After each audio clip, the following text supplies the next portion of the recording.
Padre Todopoderoso, gracias te damos por tu fidelidad y misericordia, gracias te damos por tu amor y cuidado, porque nos amas, porque nos bendices, gracias te damos, Señor, porque nos permites, Dios de la gloria, aprender cada vez más y más, Señor, de tu palabra, de ese contenido tan maravilloso, Señor, que nos llena, que nos bendice, Señor, gracias. Gracias te doy, Señor amado, por este tiempo.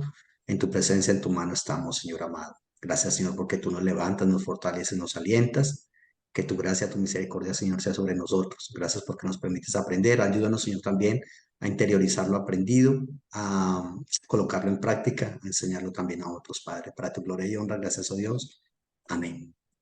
Amén. Bueno, voy a compartir una pantalla y estamos trabajando espiritualidad, ¿correcto? Y hoy vamos a ver un tema bien interesante en este recorrido que estamos haciendo por la espiritualidad y hoy vamos a hablar precisamente de teología y espiritualidad, ¿ya? Y bueno, aquí hay varias circunstancias que tenemos que empezar a hilar.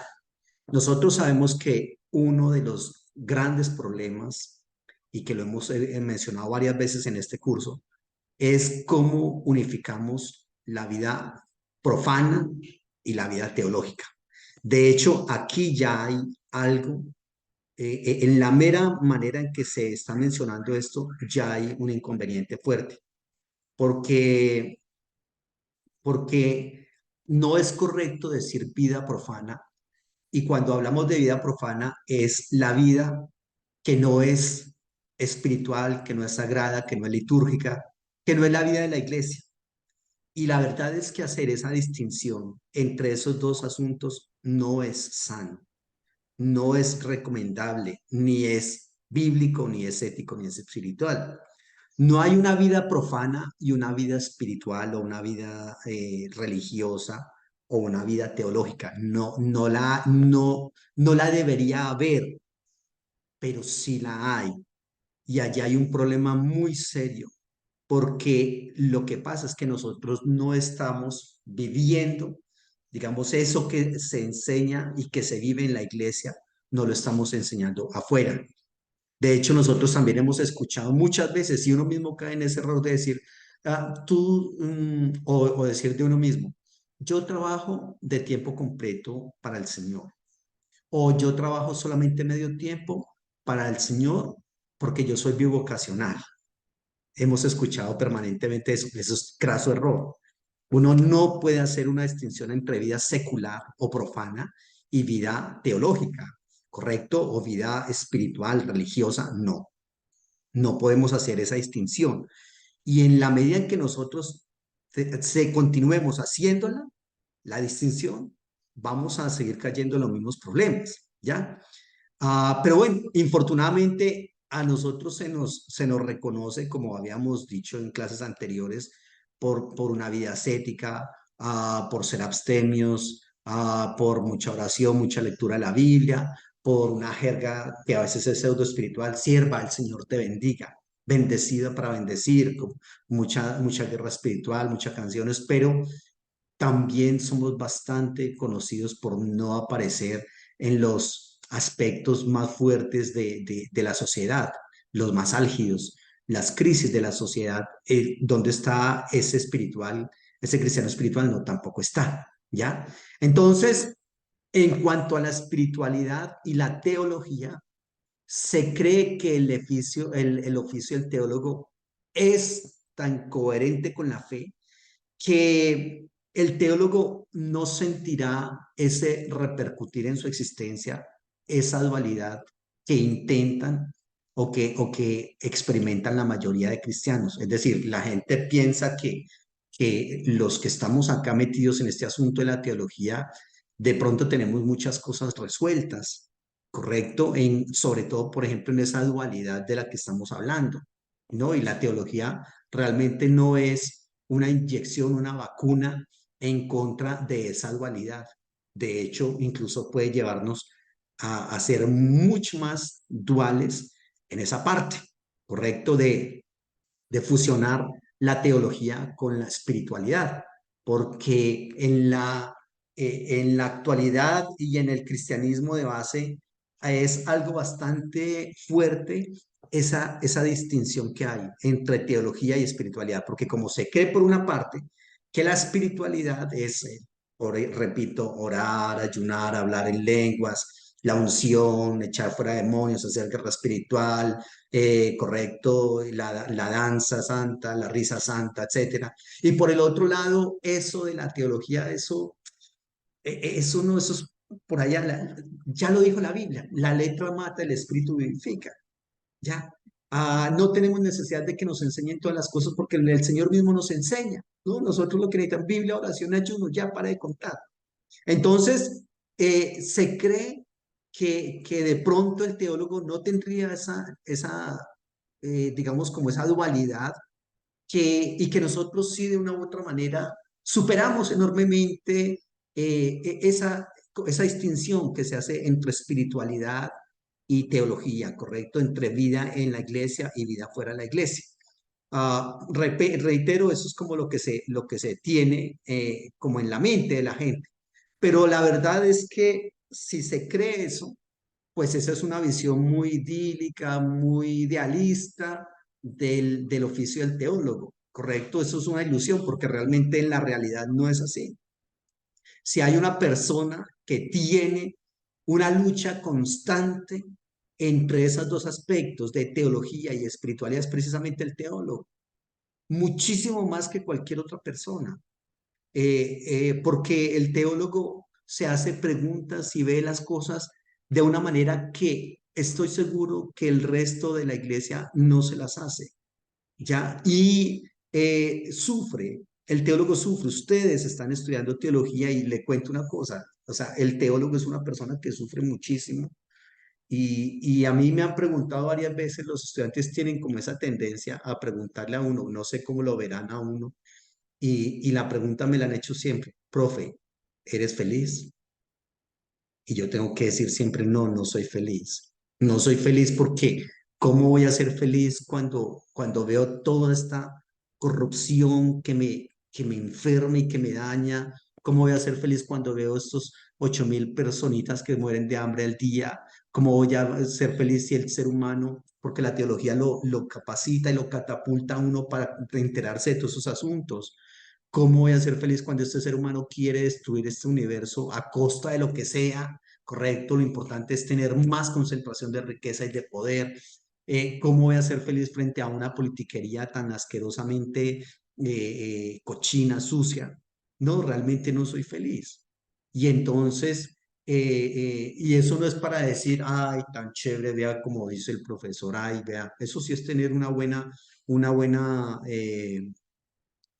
misericordia y como estar pendiente de lo que Dios quiere en el mundo, no, que va, no es eso, sino que definitivamente uno, mire, una persona entre menos sabe, entre menos información maneja, tiene más chance de ser muy feliz. Tú dedícate a estudiar, a aprender, a mirar cómo funciona el mundo, cómo funcionan las dinámicas y te vas a volver tremendamente infeliz. Así es de que incluso si una persona quiere vivir una vida eh, eh, feliz, tranquila, sin imperturbabilidad de ninguna manera, no estudie teología. No estudie porque la teología te va a volver intranquilo, infeliz, porque te das cuenta de todas esas cosas que están ahí. Claro, uno tiene la esperanza en Dios y esa es la gran motivación y esa es la fuerza que nos impulsa, ¿cierto?, a seguir luchando, etcétera, etcétera. Pero en la medida en que te das cuenta, pero eso no solamente es con la teología, es con todas las áreas del conocimiento y sobre todo las áreas sociales y sobre todo las áreas humanas. Esas dos áreas de conocimiento, sociales y humanas, y todas las carreras que están escritas en esas dos áreas sociales y humanas, definitivamente lo llevan a uno a ver en esta situación muchísimas cosas que lo llevan a uno a la infidelidad, a la infelicidad. Entonces, esa ilusión hace que muchos pastores, que muchos rabinos, sacerdotes, seminaristas, laicos, imanes, pidan a la reflexión sobre la palabra de Dios, a la cultura religiosa, lo que no les puede dar inmediatamente, porque aquí vamos a jugar con dos tiempos, el inmediatamente y la lentitud de los procesos. nosotros los seres humanos y sobre todo justo en esta época más que en cualquier otra época de la humanidad, tenemos una situación bastante fuerte y es que nosotros como seres humanos estamos muy acostumbrados a la inmediatez en absolutamente todo.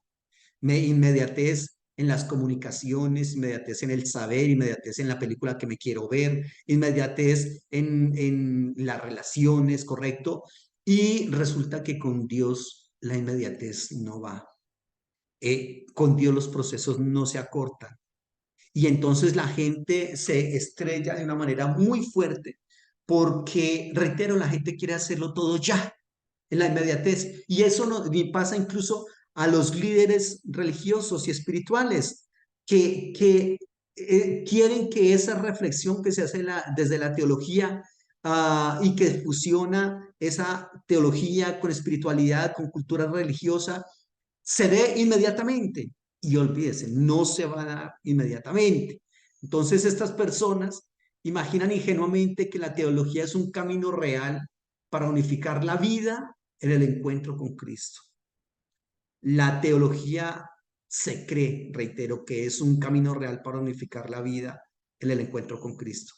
Y obviamente la teología da muchos aportes para que eso sea una realidad, ¿correcto? Pero no es la gran panacea para eso, ¿ya? Aunque obviamente la espiritualidad se tiene que pensar, porque a veces se cree que como la palabra espiritualidad, espíritu, entonces el espíritu es el que está comandando todo, está mandando en todo y obviamente ese espíritu no se le puede pedir cuentas porque no sé si ustedes han escuchado, pero a mí me decían muchísimo de pequeño, perdón, la lógica del mundo no va con la lógica de Dios. Es que le estás metiendo mucha lógica a tu vida espiritual y no, así no funcionan las cosas, me decían a mí. Y le dicen a un poco de personas siempre, no, es que, a ver, tienes que soltarte más al espíritu, tienes que darte más al espíritu, ¿no? Entonces, con base en esos comentarios, es como si el espíritu como que no piensa, hace como que solamente siente y hace sentir, pero ese de pensar, no. Perdón, la espiritualidad se piensa y se piensa muchísimo. El problema es que como tenemos un conceptos diferentes y equivocados de lo que es la espiritualidad, pues entonces por eso es fácil llegar a ciertas personas a esas conclusiones de que no, la espiritualidad no se piensa. La espiritualidad solamente es algo de sentirse.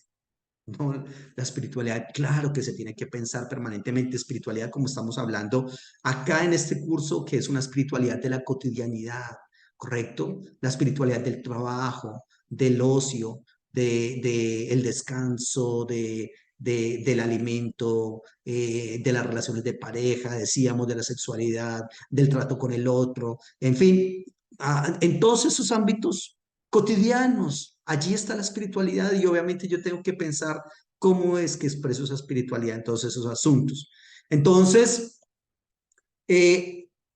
básicamente, entonces, estas personas al advertir que esa experiencia no realiza ese deseo que ellos tienen de hallar en la teología un puente que fusiona esa vida profana con la espiritualidad, ¿correcto? Entonces muchos abandonan esta dinámica teologal, es decir, de la teología, y resulta que eh, terminan diciendo eso de la teología, eso es como un quehacer intelectual.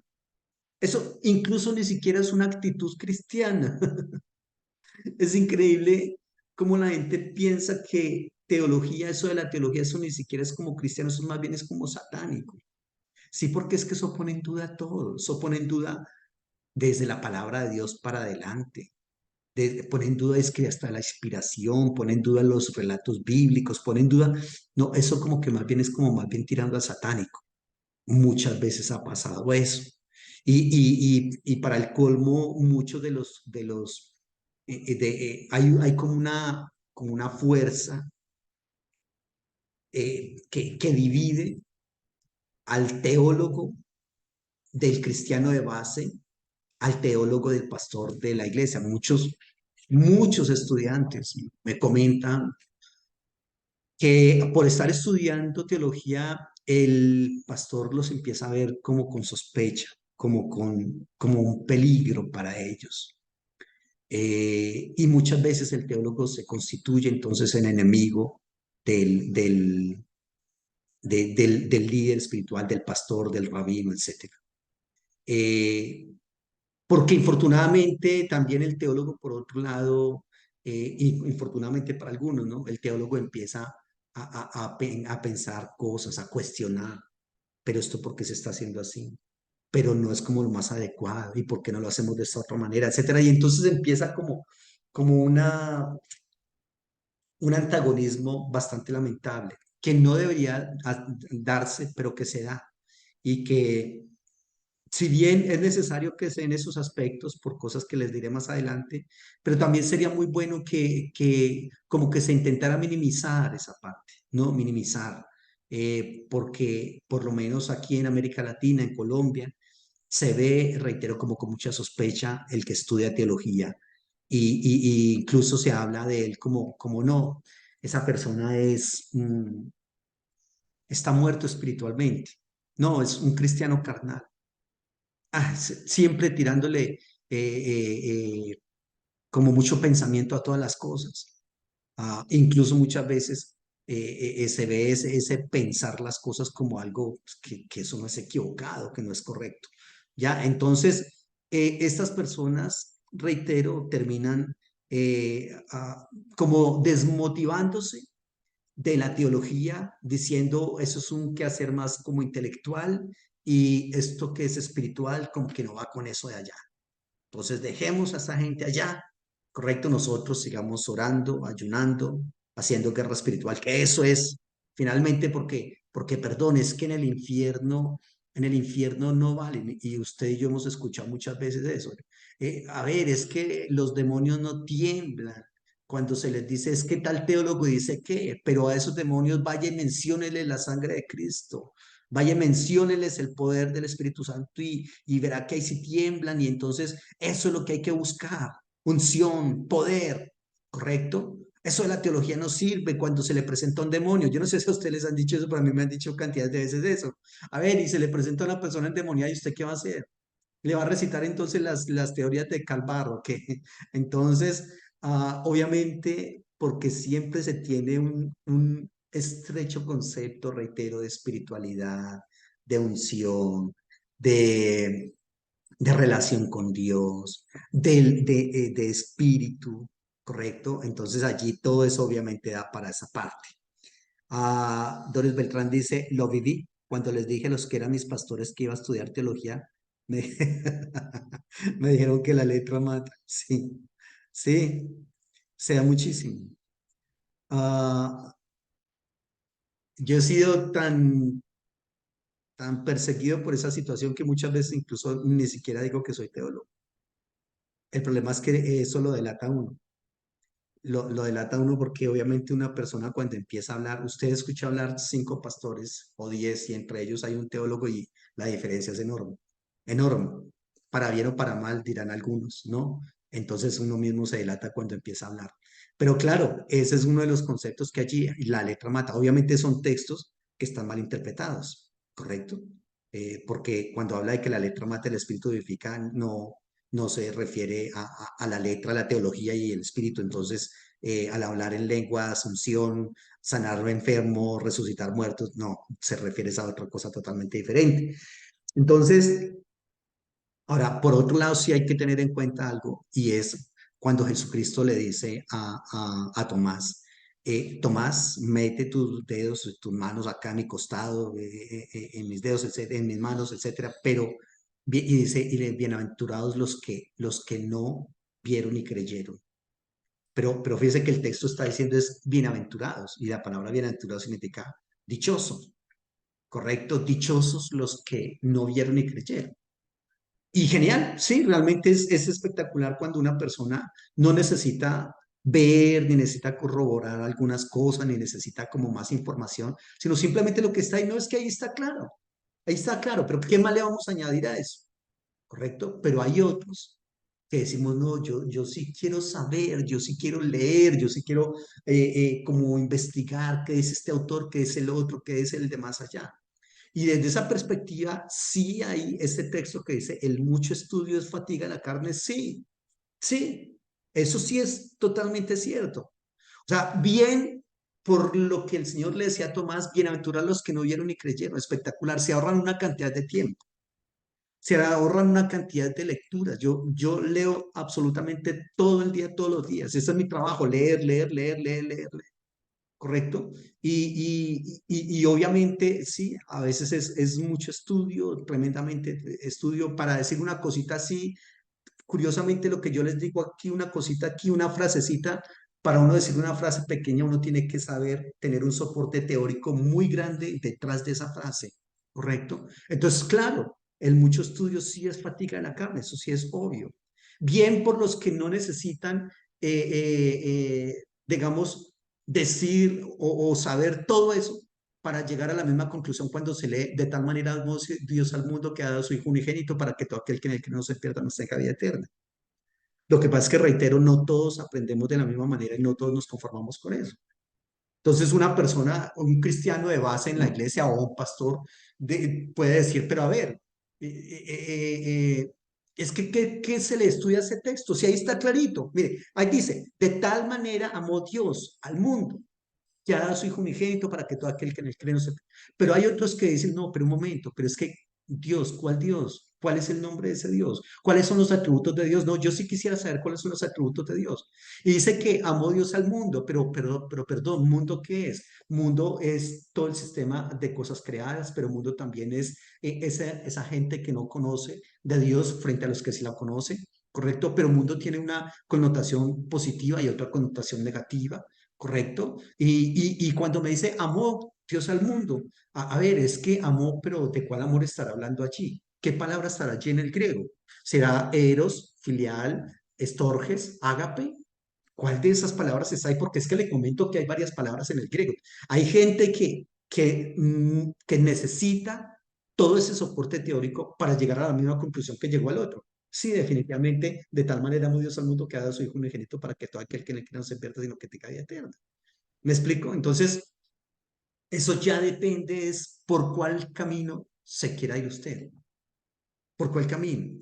Y de todas maneras, es muy probable que en la inmensa mayoría de aspectos lleguemos las dos clases de personas, o tres o cuatro que hay, a la misma conclusión. De hecho, yo también he tenido una experiencia bastante curiosa, que si no la han tenido ustedes, prepárense porque la van a tener. Y es que muchas veces para yo llegar a una conclusión, siendo pastor de iglesia, para llegar a una conclusión de X concepto teológico o de X actuar de Dios en la vida del ser humano, me tuve que leer y asistir a clases, escuchar a este, escuchar al otro, leer a este teólogo, mirar el hebreo, mirar el griego. Y curiosamente, en algún momento de en todo ese proceso, cuando ya he llegado a algunas conclusiones, me siento a hablar con esa ancianita en la iglesia que casi ni siquiera se tiene en cuenta en la iglesia porque poco habla, porque es iletrada, porque no tiene como buena presentación, etcétera, etcétera. Y hablando con esa ancianita, me dice exactamente las mismas conclusiones a las que yo llegué. No sé si les ha pasado. Las mismas conclusiones a las que yo le llegué leyendo hebreo, leyendo griego, leyendo autores, mirando por acá, por allá, y esa ancianita ahí desde su silla, esa ancianita a la cual nadie le pregunta nada ni nadie le tiene en cuenta, ha llegado hace rato a la misma conclusión que llegué yo. Ah, eso es bastante fuerte. Eh, Inicialmente, cuando me pasó eso las primeras veces, yo me daba hasta rabia, la verdad, yo decía, hola, o es que yo sí soy muy bruto y esta mujer es muy inteligente, o qué pasa acá. Después me alegré. Después cuando entendí, cuando maduré un poco más en el conocimiento, dije, el Todopoderoso está con ella y el Todopoderoso está conmigo. Y nos guía hasta donde nosotros queramos llegar. Y genial, por esas personas que llegan a esas mismas conclusiones a las cuales uno llega, correcto, después de dar todo ese rodeo. Porque precisamente el gran problema entre teología y espiritualidad es que la teología lleva a la gente por el camino más largo, por el camino del rodeo.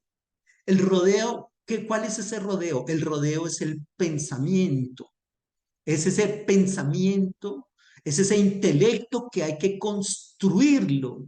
Y le cuento una cosa, si hay algo demorado y complicado y doloroso para construir, es el pensamiento, ¿correcto? Y entre todos los pensamientos, el pensamiento teológico es el más complicado de construir.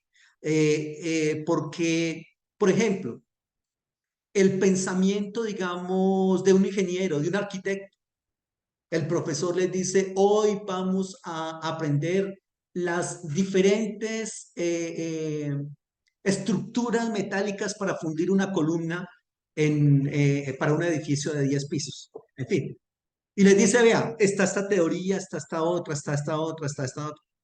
Ese ingeniero o arquitecto simplemente dice, ah, sí, chévere, interesante. Ah, me gustaría esta. Ah, esta es la mejor para este clase de edificio y de terreno, etcétera, etcétera. Y ya.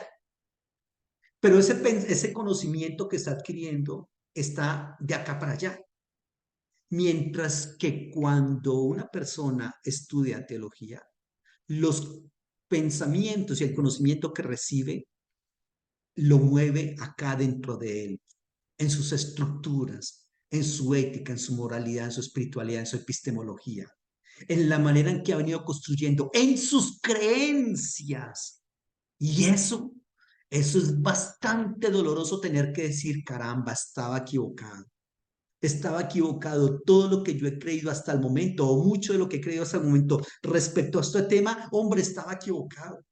Y viene este y me lo dice este que yo no lo conozco. Este que no sé qué clase de vida tenga, pero me da unos argumentos que yo no los puedo rebatir.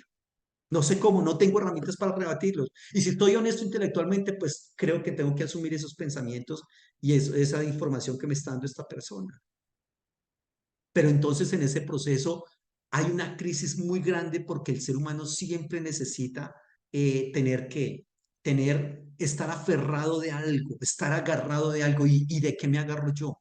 Yo me agarro a mis creencias, de mis convicciones, de lo que he aprendido, pero viene este y me dice que eso no es así, que estoy equivocado. Entonces, el asunto no es nada sencillo, ¿ya?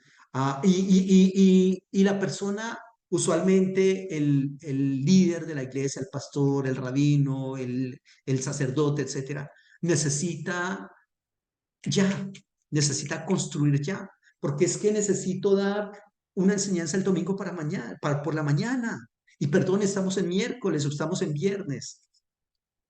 Cuando estuve ya siendo pastor y fue estudiando más profundamente todo este cuento, y obviamente hubo ese deconstruccionismo en mi vida, les cuento una cosa, muchachas, no quería predicar. Yo no quería predicar porque yo decía, ¿cuánta cantidad de sandeces he estado diciendo todo este tiempo? No, y qué tal entonces lo que diga el domingo no esté correcto, no esté adecuado, no, yo mejor como que no predico. O sea, predicaba obligado porque había una gente que había venido a escucharme el domingo de la mañana a predicar, pero no tenía convicciones dentro de mí porque las convicciones que tenía habían sido derrumbadas por nuevos argumentos, argumentos que reitero, me resultaban bastante interesantes, bastante coherentes, bastante más cercanos a lo que Dios quería en su principio divino para mí, para la iglesia.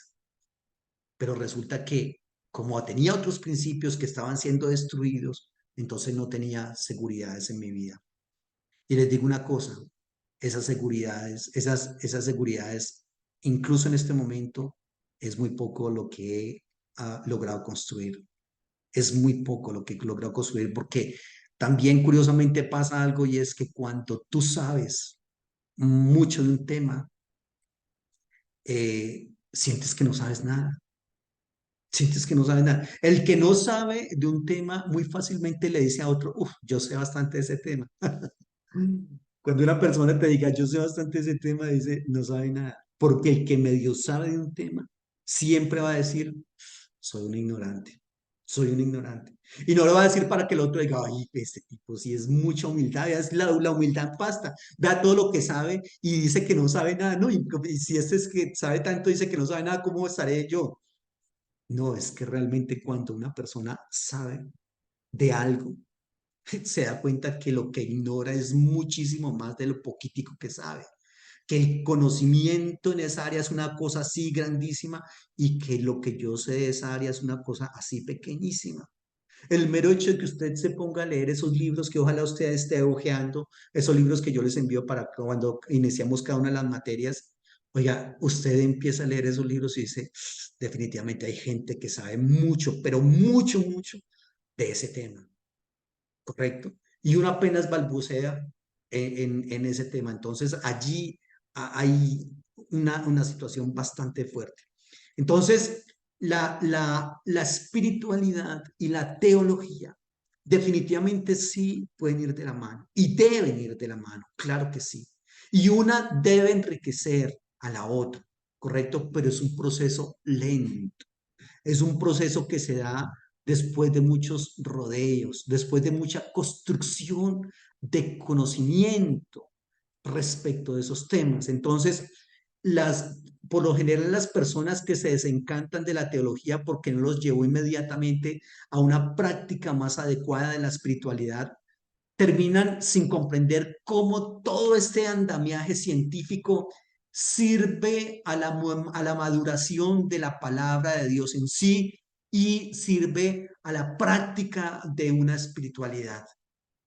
Entonces, por ejemplo, les estoy dando una materia que se llama métodos exegéticos. Y entre los métodos exegéticos hay uno que se llama método crítico o los métodos críticos. Y ahí hay unas cosas que se llama crítica textual, crítica de las formas, crítica de los géneros, crítica literaria, ¿correcto? Y esas son cosas que definitivamente cogen la Biblia y la hacen así, ¿correcto? Pero entonces, obviamente, una persona que se meta a estudiar eso y que se desencante no va a terminar comprendiendo cómo toda esa ciencia sirve a la maduración de la palabra del Señor. Y muchos dicen, ¿y eso para qué me sirve a mí? El que no sabe utilizar una herramienta, mire, puede ser algo bastante espectacular, pero si no sabe para qué es esa herramienta, pues definitivamente no, o sea, no le va a encontrar ni pie ni cabeza a eso. Ay, que eso, esa bobada, ¿para qué? ¿Ya?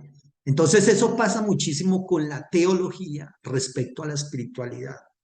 A ver, y saber todo ese contexto histórico, geográfico, lingüístico, cultural, ¿eso para qué sirve para mi teología, para mi espiritualidad? No, es que la espiritualidad, van a decir muchos, eso es algo más sencillo, más elemental, más como de la inmediatez, de lo que yo siento en mi espíritu. Y a ver, si yo siento cantar, y si yo siento orar, y si yo siento de pronto hacer guerra espiritual, pues entonces, ¿qué? Simplemente la hago y ahí estoy siendo espiritual. Ah, no, no es tan fácil, porque de todas maneras también la espiritualidad que nosotros practicamos está basada en una teología. ¿Por qué precisamente ese concepto de espiritualidad tan errado que se tiene en la actualidad? Porque la teología al respecto es errada, ¿ya? Cuando yo eh, practico una espiritualidad, digamos, más de acorde al texto bíblico y a los principios divinos, cuando la teología que alimenta esa espiritualidad está más de acuerdo a los principios divinos. Entonces, fíjese que una cosa no puede ir sin la otra. Tienen que, reitero, ir de la manito juntas para que realmente pueda haber una maduración de la palabra de Dios, de la experiencia con Dios, de la espiritualidad en el ser humano. ¿Correcto? Porque cuando una persona, mira, cuando tú le dices o alguien, tú le cuentas un problema a alguien y ese alguien te dice, mija, vamos a orar por ese problema, yo vamos a orar porque encima de Dios no vive nadie, ¿correcto? Allí, esa frase que cuántas veces nosotros la hacemos, la decimos, ahí ya se está haciendo teología. Cuando tú oras, en la oración se refleja mucho de tu teología, mucho de lo que tú crees. Y ni hablar de cuando uno se para un domingo en la mañana en el púlpito a hablarle a una cantidad de personas. Allí yo estoy haciendo teología todo el tiempo, con todo lo que digo, eso es teología, teología, teología. El asunto es que hago teología sin saber de teología, sin haber estudiado teología, sin saber cómo se hace teología, sin saber cuáles son los métodos teológicos. Y sin embargo hago teología todo el tiempo. ¿Qué puede salir mal allí, no? Más bien sería qué puede salir bien allí. Y sin embargo, es bastante curioso hablar o escuchar cómo hay mucha gente que dice, no necesito estudiar. Biblia, rodillitas peladas de tanto orar, oración, ayuno, sale. No necesitamos más. Cuidado. Esa es bien delicada esa situación allí. Y usualmente estos líderes acusan al teólogo de ser bastante abstracto, bastante etéreo. Ay, no, se habla tanto de esas cosas tan, sobre todo cuando una persona no está acostumbrada, porque uno va acostumbrando el oído y la visión en la medida en que uno se va metiendo en este cuento, va acostumbrando el oído, si es que estamos escuchando, o la visión, si es que estamos leyendo, y el intelecto cada vez a discursos mucho más elevados, muchísimo más elaborados, más profundos, más anchos, ¿correcto? Y obviamente eso lleva, definitivamente ustedes tienen que ya ir a estar cambiando mucho de la jerga es cristiana que ustedes manejaban, ¿ya? Porque eso, sin uno darse cuenta, uno va cambiando muchas cosas. O incluso se va dando cuenta cuando usted lee este autor, este otro, ese teólogo de allá. Reitero, gente que sabe mucho porque para escribir usted un artículo, un libro de X tema, tiene que saber mucho del tema, pues si se va a meter a escribir algo. Eh, y de pronto usted va y escucha al líder o al pastor el domingo de la mañana en su iglesia y uno dice, wow, qué diferencia tan enorme, qué diferencia. Eso es como se nota como ese peso académico y teológico en el uno y la ausencia de eso mismo en el otro. Y uno termina diciendo, wow, definitivamente esto lo siento como muy liviano, como en el gimnasio, ¿no, Doris? Cuando uno va como subiendo en peso, ¿correcto? Y va como trabajando y ya después dice, no, esto ya no me pesa nada, toca subirle peso. Eso pasa también con la teología, pero entonces el que no está acostumbrado a eso acusa al teólogo de ser como abstracto, como etéreo. Incluso algunos que se creen un tanto espirituales sospechan que ese que se va por el lado de la teología tiene un orgullo, ¿correcto? Orgullo porque se ha dado a esos estudios. Eso más bien está como más bien como en la carne, no tanto como en el espíritu. Y entonces, para muchas personas, ese teólogo es alguien que es como más bien como orgulloso. Eh, pero es que el asunto es que, reitero, eso es como el que creo que ya en alguna clase les decía este ejemplo, como el que medio toca piano o medio toca un instrumento, ¿correcto? Y entonces alguien que toca mucho menos que este, lo ve tocar y dice, wow, ¿cómo sabes? ¿Cierto? Y de pronto ese cómo sabes se lo alcanzó a escuchar a alguien que es un músico profesional de escuela y lo mira y como que no le da crédito a lo que está escuchando. ¿Cómo? Claro, estás diciendo que esta persona toca mucho, pero es que claro, lo que pasa es que esta persona está acostumbrada a escuchar a los clásicos y está acostumbrada a que el profe le diga, para la próxima clase me traes por favor la quinta sinfonía de Beethoven en el piano, ¿no? Y entonces, obviamente, la persona tan acostumbrada a cosas tan elevadas y viene este otro que medio está balbuceando en el piano y alguien que me sabe menos que ese diciéndole, uy, este cómo sabe. Entonces, pasa muchísimo también con el teólogo. Cuando empieza a conocer una cantidad de cosas y de cosas, ¿correcto? Y entonces ya, infortunadamente, aquel que era líder o el pastor de la iglesia eh, ya lo va a escuchar hablar o va a escribir o le va a leer algún escrito que hizo y le va a decir, Ay, pastor, te amo, pero te falta mucho, realmente te falta mucho por aprender. Eso pasa muchísimo en todo este ámbito. Dices, profe, una pregunta, ¿es correcto preguntar qué tipo de teología se practica? Sí, claro, claro que es correcto. Es decir, que te lo pregunten a ti o preguntarlo tú o cómo será, ¿a qué te refieres específicamente? Bueno, profe, voy a hacer un ejemplo. En teología práctica que se hace en la universidad, por lo general, pues te dicen, bueno, ¿qué teología vas a poner en práctica? ¿O cuál es tu teología este semestre, no? Y es algo con lo que yo estoy luchando bastante, porque si hay tantos tipos de teología y estoy pues no tan avanzada en los semestres, entonces digo, bueno, pues todavía me falta mucho por conocer, no he encontrado todavía la respuesta correcta a esta pregunta. Pero es que la pregunta es demasiado general.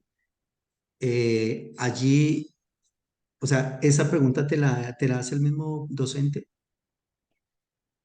Pues sí, sí, ¿qué pero, teología pones en práctica? pero ¿a qué se refiere con qué teología pones en práctica? Pues justamente eso me pregunto yo también. Es decir, en este caso, entonces, si es teología, o yo lo he entendido de pronto de otra manera, de pronto soy yo la que estoy equivocada y me hace falta un poco de dirección en este campo. Y como estamos hablando justamente de teología y espiritualidad, ¿no? Sí. Entonces, me ha venido esa pregunta a mi cabeza en este momento, ¿no?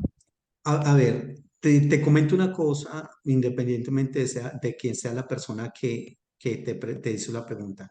Si la pregunta que te formulan es tal cual como la tienes aquí en el chat, ¿qué tipo de teología practicas? Eso fue lo que escribiste, ¿cierto? Sí, algo así, sí. Está mal formulada.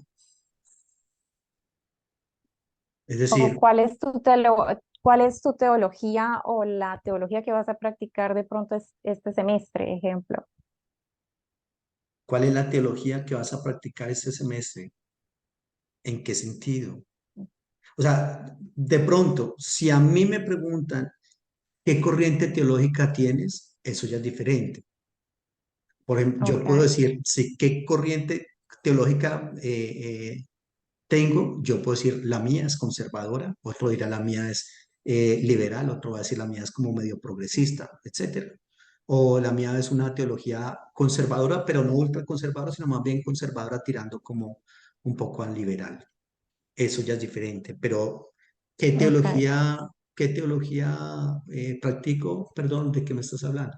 Teología sistemática, teología queer, teología campesina, teología negra, teología de género, teología de acción social, teología latinoamericana, teología europea. O sea, ¿qué clase de teología me estás diciendo? Entonces es una pregunta demasiado general, ¿ya? Entonces Ok, allí la pregunta está mal formulada, porque es muy general, porque es muy general, ¿ya?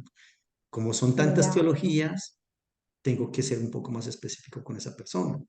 Ahora, si el asunto no es qué teología vas a practicar para hacerme un trabajo, allí ya el asunto es un poco diferente. Entonces, no sé en qué materia te dijeron eso. ¿Qué? Ok, profe. En teología práctica, por lo que hay que pues poner en práctica la teología que estudiamos, ¿no? Entonces, Ah, de pronto, eh, sí, sí, sí, te escucho. entonces pues también escuchándote hablar hace unos minutos que decías cuando estoy dando una prédica, pues ya estoy haciendo teología. Entonces estaba tratando de colegar esa, lo que estás dando en la clase con lo que yo prácticamente tengo dificultades en este momento por la teología práctica. Ah, ya, creo que allí es diferente en el sentido de que, por ejemplo, tú puedes decirle al profesor, yo este semestre quiero trabajar, digamos, una teología de la niñez.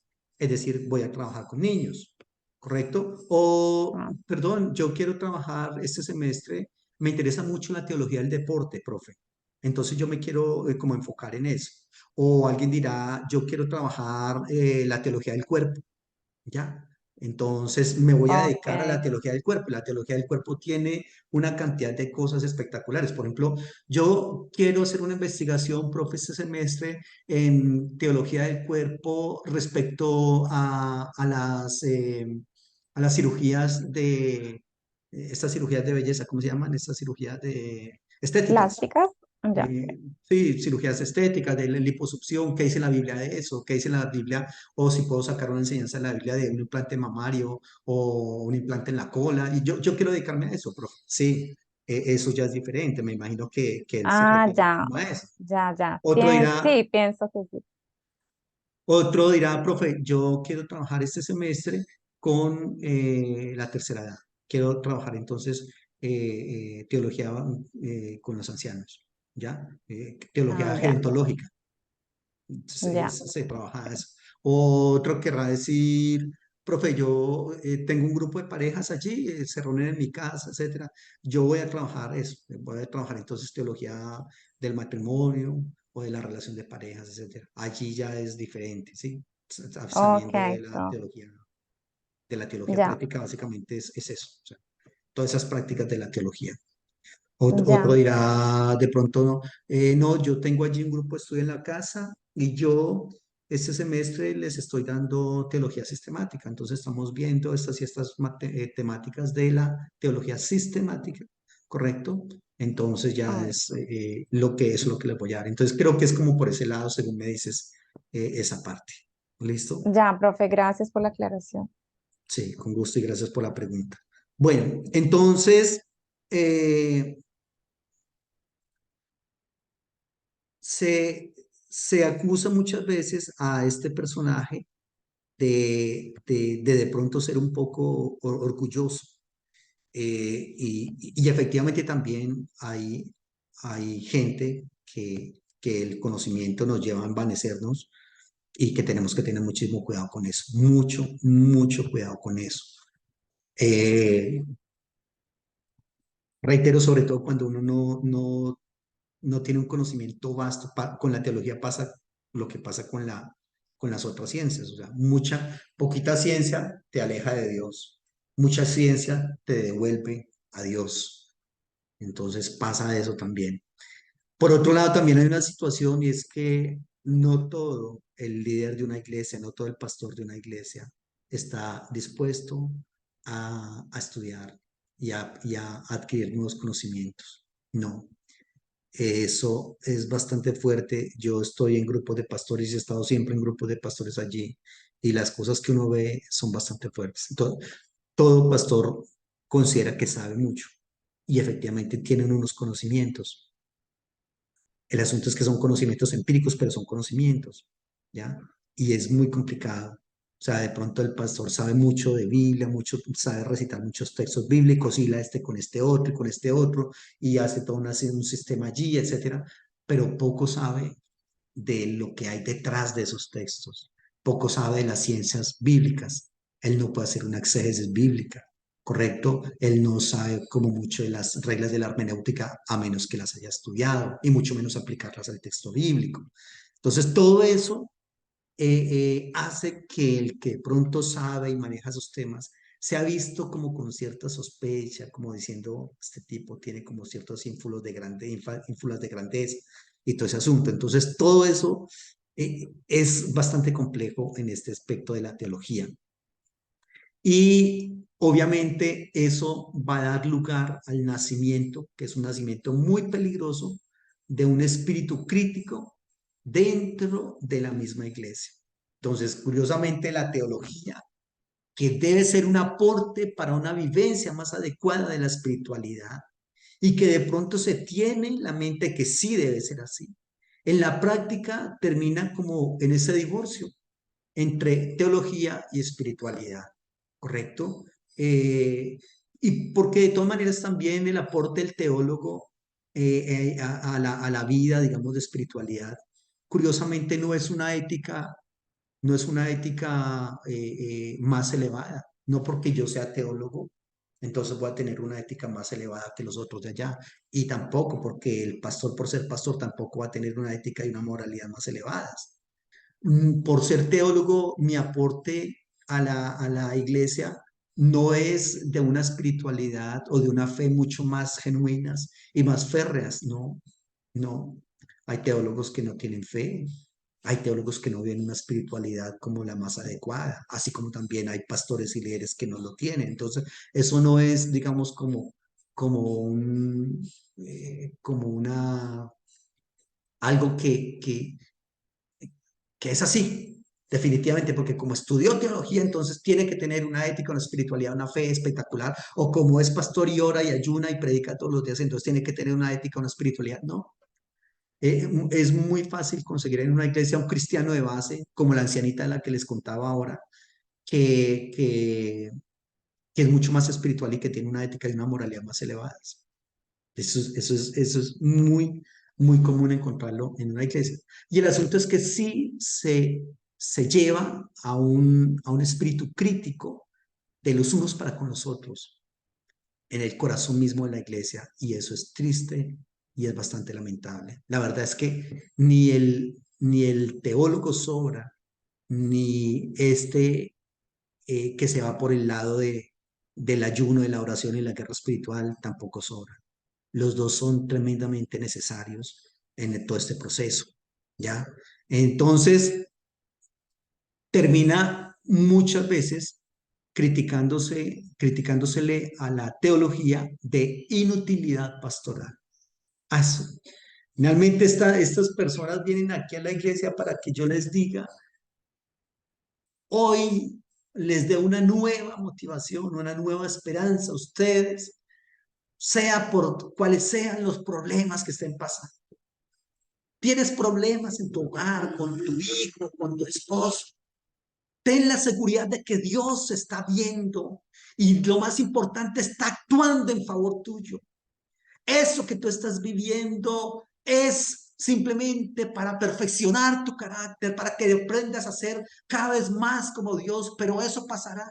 Y finalmente la gente viene el domingo en la mañana que yo les diga eso. Y no que les diga, vamos a hablar hoy de las diferentes facetas de la salvación, que es bastante interesante, pero la gente no le copia eso. Vamos a hablar hoy, ayer hice una enseñanza sobre el pecado estructural.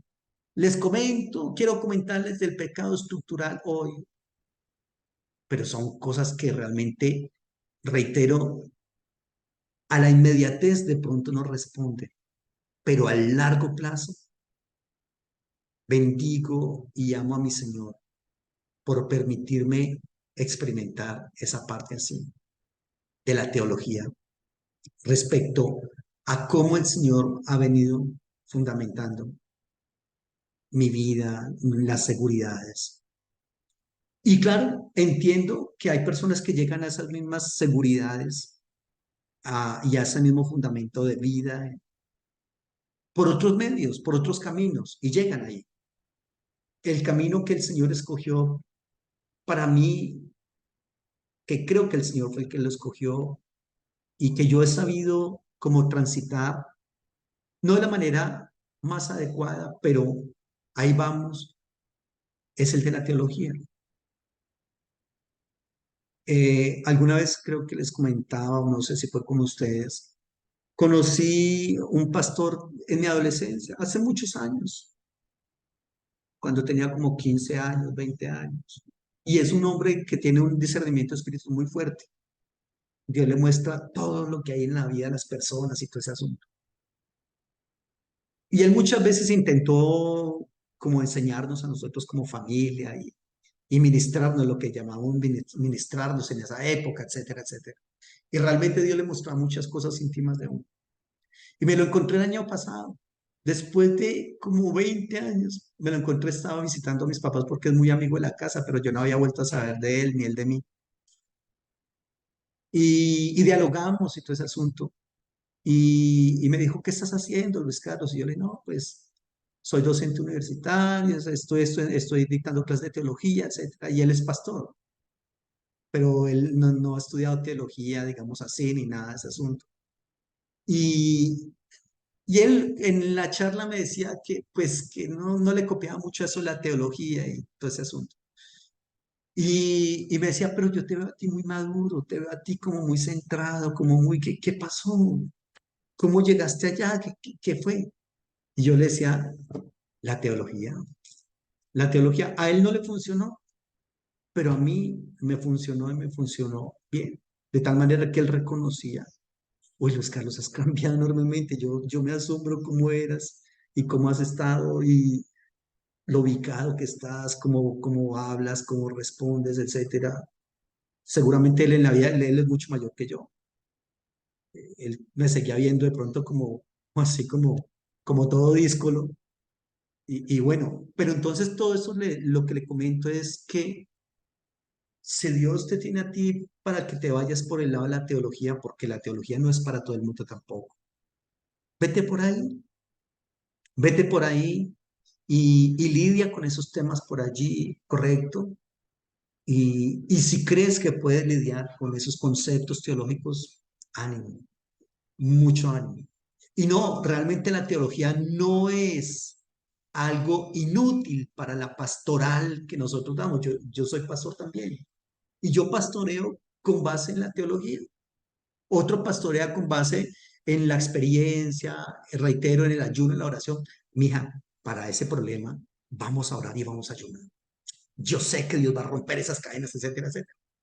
Yo practico la consejería, practico el revisar la teología de esa persona, practico que esa persona entienda que la parte teológica es una, la parte espiritual es otra, pero la parte económica, familiar, individual, social, todas son diferentes. Y bueno, miremos a ver con qué tenemos que lidiar en esas otras áreas de tu vida y así poder ver resultados. Y me funcionan y a el otro le funciona esa parte de la espiritualidad de una u otra manera. Entiendo yo, es Dios actuando tanto allá como acá. Y obviamente Dios entiende que para algunos ese concepto de la teología, del estudio, del camino largo, porque la teología es el camino largo. En música hay dos maneras de aprender a tocar un instrumento. Uno que se llama por oído y con el cifrado americano, y la otra manera es con partitura. Entonces hay que enseñarle al estudiante a leer partitura y todo ese asunto. Y esa con partitura, eso es una vuelta muy extensa, muy grande. O sea, una persona que aprende a tocar un instrumento con partitura se demora años y años y años. Mientras que con el cifrado americano y por oído, inmediatamente se pone el muchacho ahí en el piano y vea, haga esto así. Algo así es la teología. La teología es el camino largo, es el camino complicado. ¿Ya? Dice, profe, hablando de dones, hay un estudio sobre esto. Estudio, o sea, como curso como tal, no lo tengo, pero sí tengo varias enseñanzas sobre eso. El asunto es que nosotros acá abordamos los dones de, digamos, desde una manera más holística. O sea, usualmente cuando la Biblia habla, cuando la gente en las iglesias habla y hoy vamos a dar un estudio de los dones, entonces hablan de los dones de 1 Corintios 12, Efesios 4, Romanos 12, ¿correcto? Ya. Pero la gente no habla de los dones desde la perspectiva de lo que yo hago naturalmente. Entonces la gente esos dones de Efesios, de Corintios, son dones para utilizar en la liturgia en el momento del culto. Pero perdón, ¿y los dones de la vida qué? Entonces nosotros aquí en esta institución abordamos los dones como lo que Dios le da a todo ser humano, ¿correcto? Es decir, el don que, que Dios le dio a James Rodríguez o a Falcao, ¿cuál fue? Patear un balón. Ese Falcao que no se ponga ni James Rodríguez, que no se pongan a decir, no, pues a mí sí me gustaría más bien como dedicarme de pronto a la predicación, etcétera, etcétera. Quizás no le vaya tan bien como le está yendo allí, pero que desde ese ámbito puede evangelizar y puede ser ejemplo para muchos muchachos, ¿ya? O incluso esa persona que Dios le dio esos dones de, por ejemplo, incluso esos rockeros que cantan esa música metálica y que hacen unos sonidos todos guturales. Vaya, haga eso 15 segundos a ver cómo le queda la garganta. Y sin embargo, esa gente puede cantar así durante horas y horas y todos son tranquilos. ¿Quién le dio esos dones a esa gente? Entonces, tienes que empezar a preguntarte, a ver, ¿se los dio Dios o se los dio Satanás? La inmensa mayoría de gente dirá, no, esa música es súper metálica, eso es satánico, eso es el puro demonio el que los hace cantar así. No, la capacidad que tiene de cantar así se la dio Dios. Lo que esa persona haga con ese don es totalmente diferente. ¿Ya? ¿Quién le dio el don, por ejemplo, de, de mover el cuerpo a X personas? Por ejemplo, a Shakira, de bailar de esa manera. ¿Se lo dio Dios o se lo dio Satanás? Y alguien dirá, ¿cómo decir que se lo dio Dios y mire cómo mueve esa cola y mire cómo seduce a los hombres así? O sea, lo que ella haga con ese don, eso ya es decisión de ella y es una responsabilidad de ella delante de Dios. Pero la inteligencia kinestésica que le dio Dios a ella, fue Dios el que se la dio.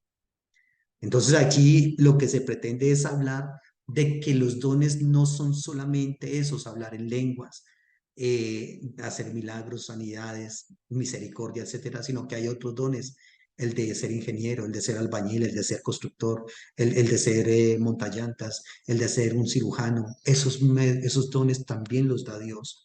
Y también se pretende que a través de esos dones se les sirva a Dios y que no porque esta persona está en una oficina de abogados o en una sala de cirugías o construyendo una casa o sembrando árboles en el campo, no por eso no le están sirviendo a Dios. No por eso se tiene que decir que ellos viven una vida secular frente a estos que hablan en lenguas que viven una vida de espiritualidad. No. En este curso estamos hablando de que eso de allá es espiritualidad y que allá en la manera en que se siembra en el campo y la manera en que se construye una casa y se hace una cirugía, allí se le está sirviendo a Dios de tiempo completo, ¿correcto? Así como este de acá, que está dedicado al pastorado de una iglesia, también le sirve de tiempo completo. Entonces son conceptos diferentes a lo que usualmente se trabaja en las iglesias. Yo me estoy haciendo entender allí, Caterina. Entonces, eso es como lo que hay que tener en cuenta allí y cultivar más bien, es decir, hablar de los dones de una manera mucho más amplia. Yo te voy a pasar, tengo algunas charlas de eso, te las voy a pasar allí para que las veas. Entonces, muchas veces se acusa al teólogo de que su teología perdón, la verdad es que eso es una inutilidad pastoral, eso realmente no es que sirva de mucho, ¿no?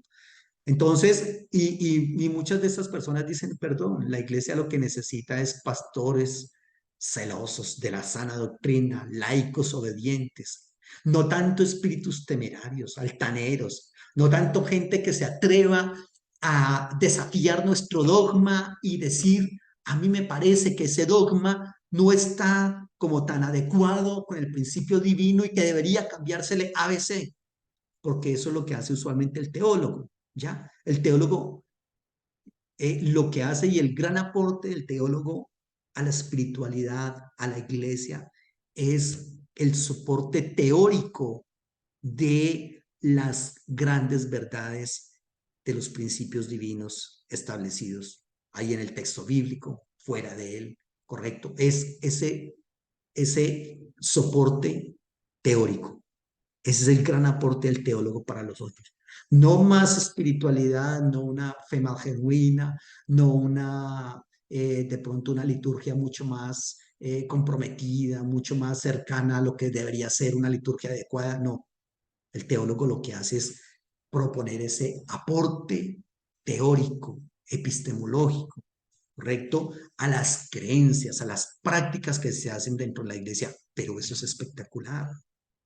Eso debería hacerse porque finalmente más temprano que tarde nosotros tenemos que darnos cuenta de que aquello que yo practico No, no solamente es la práctica, no es suficiente la experiencia, sino que a eso yo tengo que meterle teoría, ¿correcto? Hay que meterle teoría a ese asunto. Porque curiosamente, si nosotros revisamos las grandes doctrinas heréticas de las que están presentes en la actualidad en el mundo, no vinieron de teólogos. No, no vienen de teólogos. Curiosamente vienen es de gente que precisamente estaban al frente de una iglesia, de una organización, de una denominación o de un grupo de personas, pero que no estudiaron teología, ¿ya? Y entonces terminan en herejías. Aquí la teología es una pared muy grande, muy importante, que nos impide eh, decir cosas demasiado aberrantes para de Dios, de la espiritualidad, de la teología, en fin. Y finalmente, estas personas, luego de criticar al teólogo, deciden dejar en unos pocos, para que esos pocos se ocupen de eso, que entre otras cosas no es esencial. Eso a nosotros tampoco es que nos importe mucho. Deje que a ese que le gusta, que se siente como bien con eso, pues dejarlo. Pero que sea así como importante, importante, no, realmente no. Pues resulta que sí es muy importante. Resulta que sí es tremendamente importante. Pero reitero, como la persona se desencantó de eso porque no vio resultados inmediatos entre espiritualidad y teología, pues sencillamente termina diciendo, dejémosle eso a ese que se le gusta, es bueno para eso. Pero eso realmente no es que tampoco aporte mucho. ¿Y por qué dicen no aporta mucho? Porque finalmente nosotros acá en nuestra organización ya tenemos nuestra dogmática construida. Nosotros ya sabemos en qué creemos, ya sabemos qué dice la Biblia, ya tenemos un cuerpo doctrinal archivia. ¿Sabe qué? Yo le voy a prestar uno de esos manuales que, vea este manual. Este es el manual que nosotros utilizamos y eso es lo que nosotros creemos en nuestra denominación. Con esto es suficiente. Usualmente se trabaja así. Y es bastante lamentable porque no es correcto, pero se trabaja así. Entonces la teología finalmente queda reducida a una ocupación académica, a una tarea de especialistas, especialistas, gente como muy, con ciertas características allá que nosotros aquí no la tenemos. Déjalo a él allá, ¿cierto? Que es, devore libros y todo ese asunto. Por lo general a esas personas tampoco se les presta mucha atención en la iglesia, porque yo le cuento una cosa, si usted quiere granjearse la, la, como la, de pronto el caerle mal a todas las personas, yo le doy una solución facilita para eso, porque usted le caiga mal a todas las personas. Conviértase en un intelectual. Y verá que usted medio habla y la gente, ya va a hablar este. A la gente no le gustan los intelectuales. A la gente no le gustan esa clase de personas, porque es que habla como tan enredado. Perdón, usted, ¿por qué no habla un poco más sencillo? A ver, o sea, el intelectual por lo general, incluso en la cotidianidad de la vida, utiliza otra clase de palabras. Porque pues, es que es obvio, si yo me la paso leo, pues es muy normal que uno se empiece a grabar y que utilice un léxico pues, un tanto diferente, obviamente, ¿no? Pero eso le choca a la gente. Le choca porque es que, a ver, por qué utiliza esa palabra? ¿Cómo fue la palabra que utilizó? Para decir velludo, pues utilice la palabra velludo, pero ¿por qué va a utilizar esa palabra? Hirsuto fue que me dijo, hirsuto. Es hombre velludo, ¿para qué tanta cosa? Y así sucesivamente. ¿Sí ves? Entonces, eh, termina el intelectual siendo, digamos, como indeseable para la gente. Y el teólogo es ese intelectual de la iglesia. Entonces, es bastante complicado esa parte. Entonces, esas personas se decepcionan por la supuesta ineficacia de la teología, por la aridez, según ellos, de la teología. Y la clasifican como algo que realmente para la vida como que no cuesta mucho, como que no vale tanto, ¿ya? Entonces, esa teología como que no aporta tampoco para la unidad de la existencia cristiana. Y reitero, para muchos la teología termina siendo una decepción grandísima, ¿ya? Entonces, se dice tampoco que no podría hacer madurar un encuentro personal es decir, personal con Dios, ¿correcto? Y tampoco puede ser integrada en la vida del creyente. Reitero, eso es lo que se trabaja muchas veces desde los que se consideran espirituales frente a los teólogos que eso sí no son nada espirituales. Un craso error de conceptualización de espiritualidad, ¿no?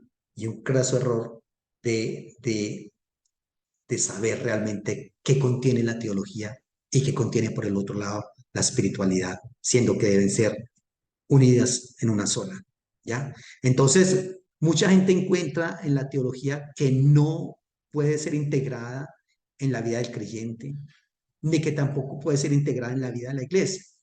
Porque es que por otro lado, en el discurso de la academia se habla muy bonito, uy, esa cantidad de libros, unos temas tan espectaculares, pero es que, perdón, sobre todo en la teología, como les he venido diciendo, el léxico que se utiliza, eh, la teología tiene una jerga técnica, igual que la medicina, igual que el derecho, igual que la ingeniería, el teólogo también tiene una jerga técnica. Pero entonces, obviamente esa jerga técnica, ¿qué se va a poder utilizar frente al cristiano de base que va el domingo a la iglesia para decir, tengo un problema terrible hoy, ojalá que Dios me, me hable esta mañana, ¿correcto? Pero de pronto, ¿qué tal esa mañana hayan invitado a predicar a un teólogo? Y entonces ese teólogo les van a decir, yo les quiero hablar hoy de el libro de Proverbios, por favor, abran en Proverbios 28:1. Huye el malo sin que nadie lo persiga, mas el justo está confiado como un león. Aquí en este proverbio vemos que está conformado por un estico y ese estico a su vez tiene dos hemistiquios, hemistiquio A y hemistiquio B, y en el hemistiquio B hay una relación de paralelismo, que en este caso es un paralelismo antitético. Obviamente eso es un discurso que solamente se da en la iglesia, perdón, en la academia, ¿correcto? En la academia es donde uno aprende eso y uno dice, entendible toda esa situación, pero al cristiano de base, ¿a mí qué me importa eso? Si mi hogar está que se me destruye, o la puede decirme algo al respecto. Entonces, si ve cómo se dice, perdón, es que eso de la teología, ¿cómo lo fusionamos nosotros acá con el creyente de base? ¿Eso para qué sirve saber eso de esticos, de mistiquios, de paralelismos, si es sinónimo, sintético, antitético? Que a mí qué me interesa eso. Yo necesito es un discurso para mi inmediatez, para mi vida. Pero a la larga, eso de saber que eso es un estico y que eso es un enemistique, que eso es un paralelismo, le ayuda muchísimo a uno para interpretar de manera más adecuada el texto bíblico. ¿Ya? Claro, ahí también juega un papel muy importante la pericia de la persona que enseña para enseñar eso de la manera más agradable que pueda haber. ¿Ya? Entonces, ahí en la academia hay un discurso que es bastante interesante para el que le gusta, etcétera, etcétera, pero que ese discurso cuando sale al cristiano de base tiene que ser un discurso totalmente diferente para que éste pueda encontrar, digamos, como cierto saborcito, como cierta alegría para escuchar y todo ese asunto. Entonces, eso pasa mucho en esta parte. Entonces, ah, exigir de la teología o de toda forma de cultura religiosa emparentada con la teología que haya una unidad inmediata de la vida en la fe, ¿correcto? Básicamente, tratar de comprometer a la teología y exigirle a la teología eso, es una negación de aceptar que los procesos son lentos. Les decía yo más temprano que los procesos con Dios son muy lentos y que la teología es el camino largo para llegar al mismo punto. Si la persona es una persona que le gusta la inmediatez, la práctica, lo es, creo que para esa persona no es la teología. En la Universidad Bautista, cuando muchas personas entran cuando las personas entran, me imagino que te hicieron una entrevista, Caterine. Esas entrevistas las hacemos los profesores, bueno, sobre todo los que están allá de tiempo completo. Cuando estuve allá, hice entrevistas y a muchas personas dije, porque ellos le piden una calificación a uno y unas observaciones.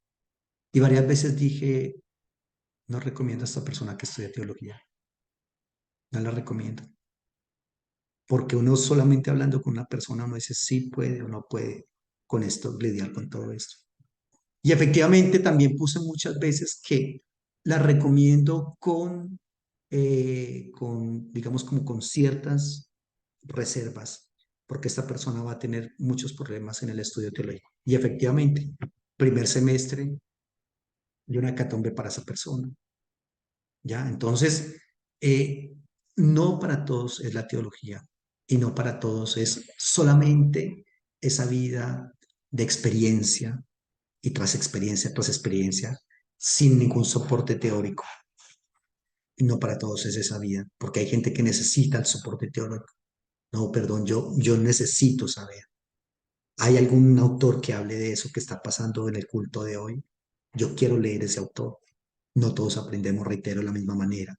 Entonces, si el líder de la iglesia pretende que la teología se salte todos esos caminos, ¿correcto? Y que inmediatamente le dé ese soporte a la espiritualidad, está obviando esa realidad de que esto es un proceso lento.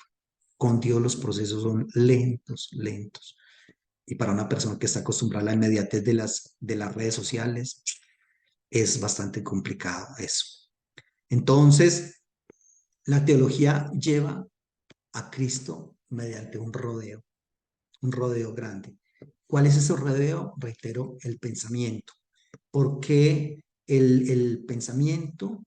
Porque no es fácil construir acá, no es nada fácil. O sea, uno no va, yo les digo una cosa y les voy a hacer una infidencia.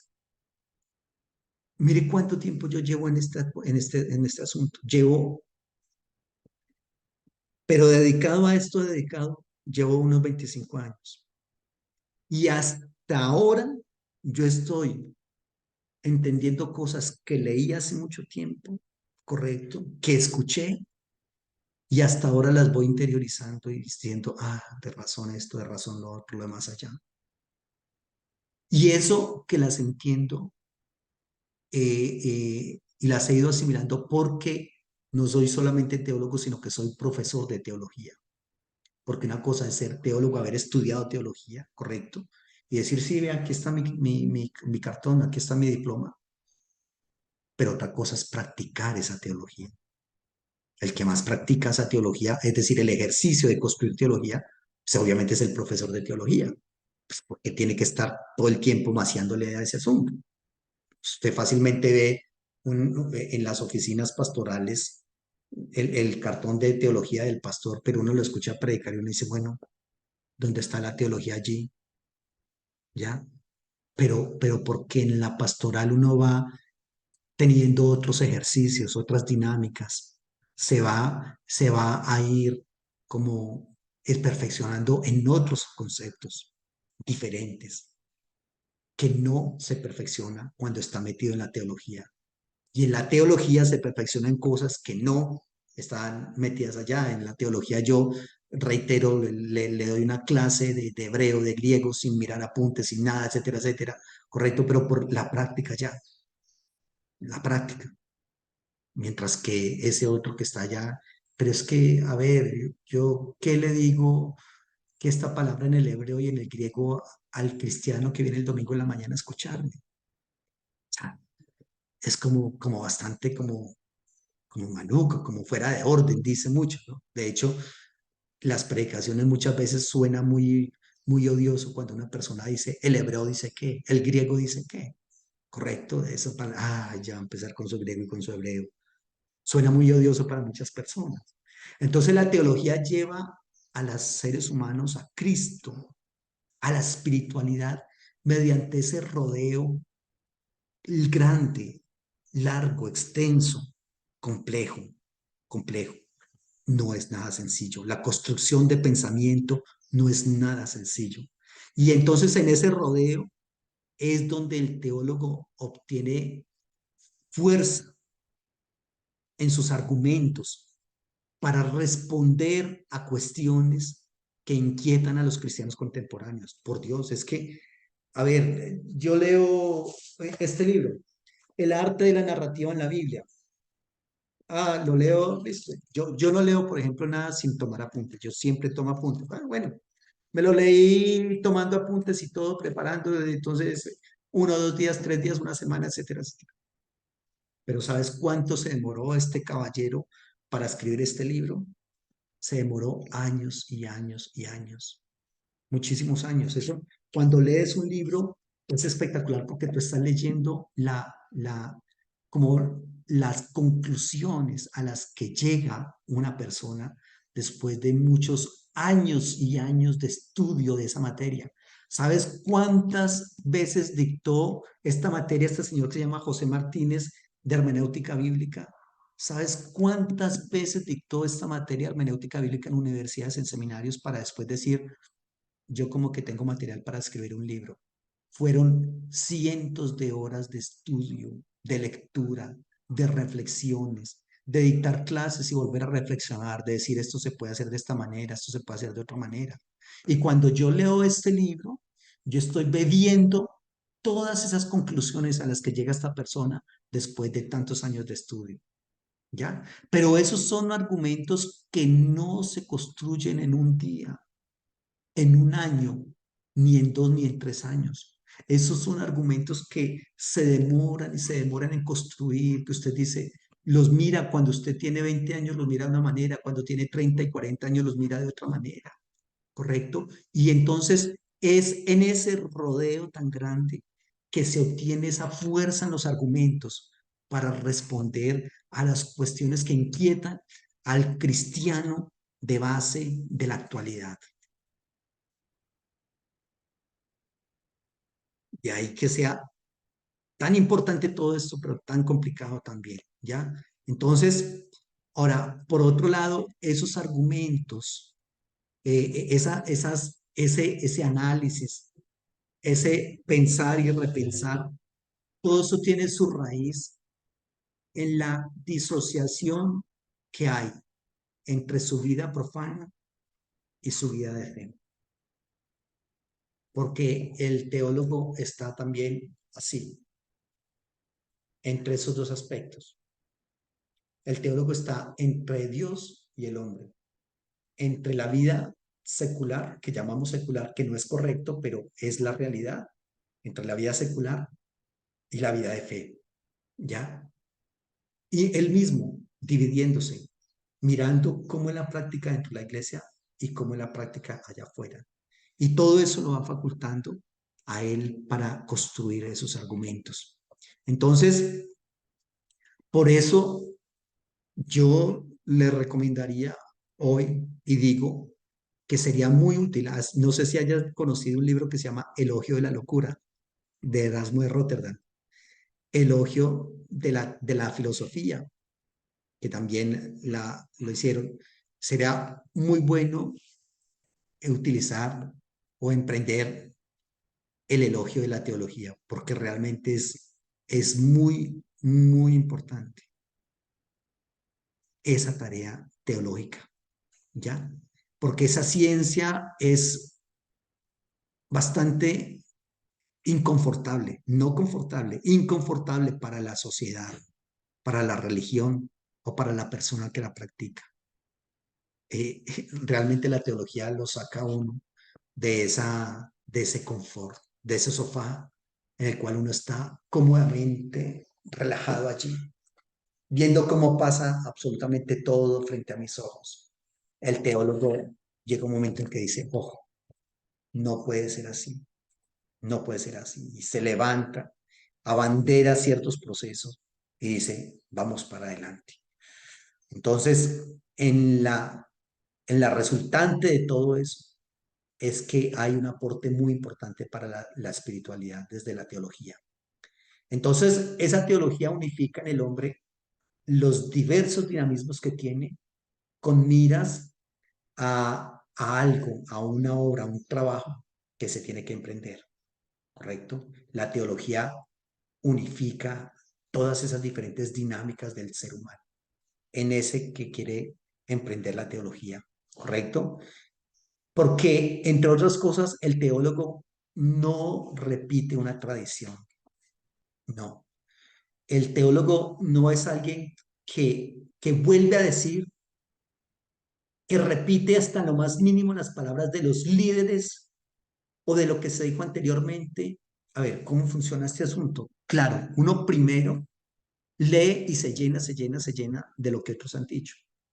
Pero la idea de ese llenarse es que después yo mismo tengo algo propio para decir, mío, ¿correcto?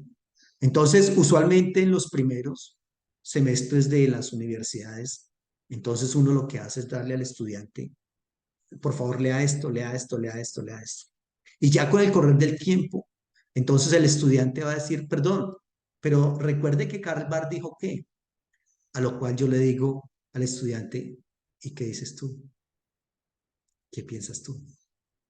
Porque no es solamente repetir lo que otros ya dijeron. Primero hay que saber lo que ellos dijeron, ¿correcto? Sin duda también se repite lo que ellos dijeron, pero la idea es que el teólogo no se la pasa repitiendo una tradición. El teólogo debe llegar al nivel de decir, ah, sí, Molman dijo que, pero yo no estoy como muy de acuerdo con eso. Ah, y al respecto también Calvar dijo que, pero yo prefiero ABC, pero para decir, Molman dijo que, pero yo digo que, perdón, eso tiene que ser un monstruo, pero un monstruo en el conocimiento, porque es que, y conocer lo que dijo esa persona, por qué lo dijo, para qué lo dijo, en qué contexto lo dijo, para ahora así decir, yo no estoy como tan de acuerdo con eso, ¿ya? Obviamente estoy mencionando a los de primera línea, a los monstruos de todos, ¿no?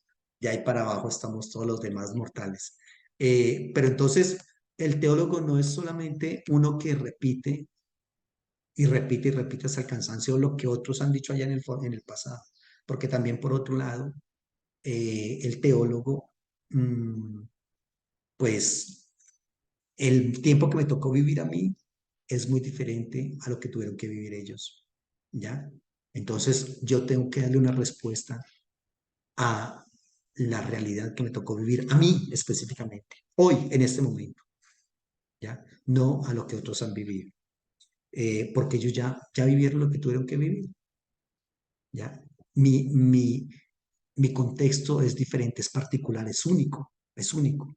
Yo no estoy viviendo exactamente lo que vivió Karl Barth o George Molman o Luis Alonso Schockel o Leonardo Boff. Yo soy diferente a ellos. Y yo tengo que decirle algo a mi contexto. Y para decirle algo a mi contexto, no simplemente tengo que repetir lo que ellos dicen, sino contextualizar lo que recibí de ellos, ¿correcto? Pero que lo estoy contextualizando. Preguntas, aportes, comentarios.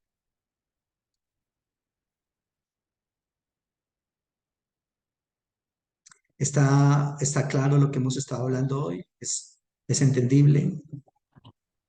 Sí, profe, muy claro. Súper interesante como siempre. Gracias. También, la Ok, verdad, muy claro todo. ok, bueno, listo. Entonces estamos en contacto. El Señor les bendiga, que estén muy bien. Un abrazo. Nos vemos en la próxima clase. Muchísimos Bendiciones para éxitos. todos. Chao. Ya. Chao.